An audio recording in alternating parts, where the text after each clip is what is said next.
angas, bagsik, at confidence na walang ka-fear-fear. Akari Chargers are on fire! At sa likod ng kanilang mainit na simula, isang towering presence ang bumubuhat sa team. Walang iba kundi si Annie Mitchem, ang bagong import na parang human highlight reel ng PVL Reinforced Conference. Pero teka lang, paano nga ba naging game changer itong si Mitchem? At bakit siya tinaguri ang unang PVL Press Corps Player of the Week ngayong season? Yan ang pag-uusapan natin ngayon. Kaya kung fan ka ng volleyball at gusto mong ma-inspire sa kwento ng confidence at clutch performance, stay tuned kasi solid to. Alam mo yung feeling na ilang beses ka nang nabigo, tapos finally, nakabawi ka rin? Ganon mismo yung nangyari sa Akari Chargers. After 10 tries, finally, napatumba nila ang defending champs na Creamline Cool Smashers. At sino pa nga bang bida? Walang iba kundi si Annie Mitchem na pumukol ng 33 points, kasama pa yon yung game-winning kill. Grabe mga ka-Diyos, parang sinigaw niya sa buong PhilOil Arena. Final score, 23-25, 25-23, 30-28, 23-25, at 15-12, 5-set thriller. At ito ha, di lang basta panalo. First ever franchise win ng Akari laban sa Creamline. Historic yan mga ka-PVL. Pero hindi lang isang game wonder si Mitchem ha. Pagkatapos nun, 3 araw lang ang pagitan. Another 5-setter na naman kontra Cherry Tigo Crossovers. At guess what? Panalo ulit ang Akari. Mitchem finished with 17 points and 15 digs. Kumbaga, hindi lang siya umaatake, dumedepensa rin. All-around weapon talaga. At kung titignan mo yung body language niya sa court, kalmado pero killer. Tahimik pero deadly. Yung tipong may quiet confidence sabi nga ng mga commentators.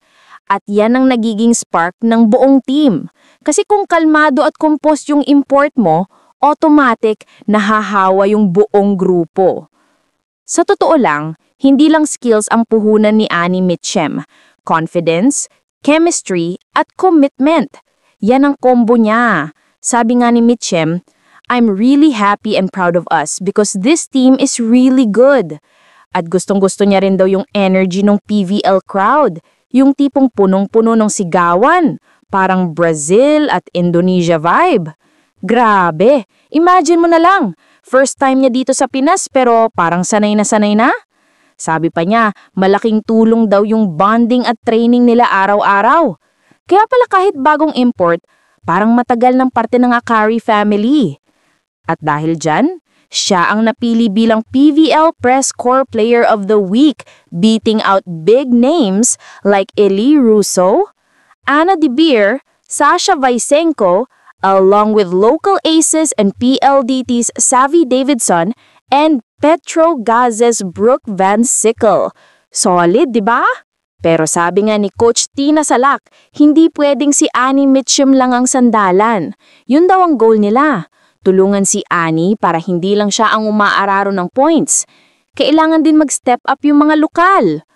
At totoo naman, kasi championship caliber teams gaya ng Creamline at Petrogaz, di mo natatalo kung isang player lang ang umaapoy.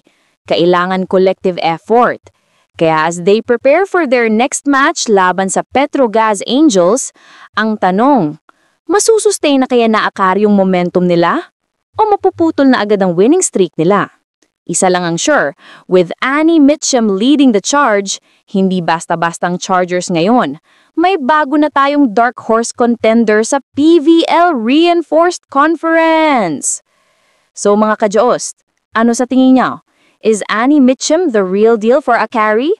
At kaya ba nilang ituloy-tuloy yung init ng simula nila this conference? I-comment nyo na sa baba yung prediction nyo. At kung gusto mo pa ng mga ganitong volleyball updates na may halong kwento at sports vibes, don't forget to like, share, and subscribe para lagi kang in the zone. This has been Jaos Volley, and as always, keep the good vibes rolling and stay game face on. Tangin na. Ay, gusto pa ko ilagay. mga bakla.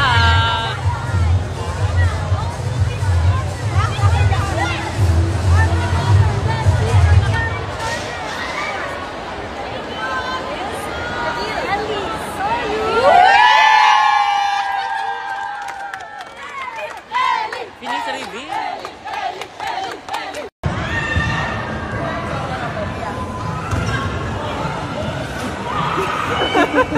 Bumutawa ako nung meron eh. Thank you, tita.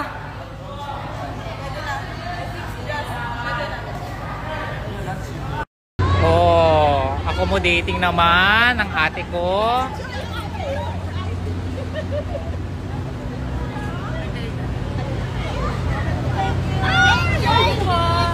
Ay. Bongga. Ay, papakita mo yung pirma ni Ay.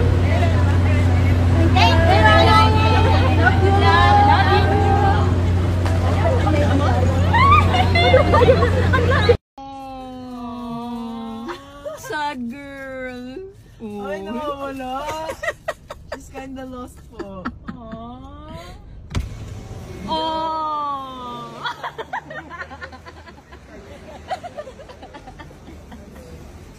Ba't ka sad? Tapos mag-road trip na tayo.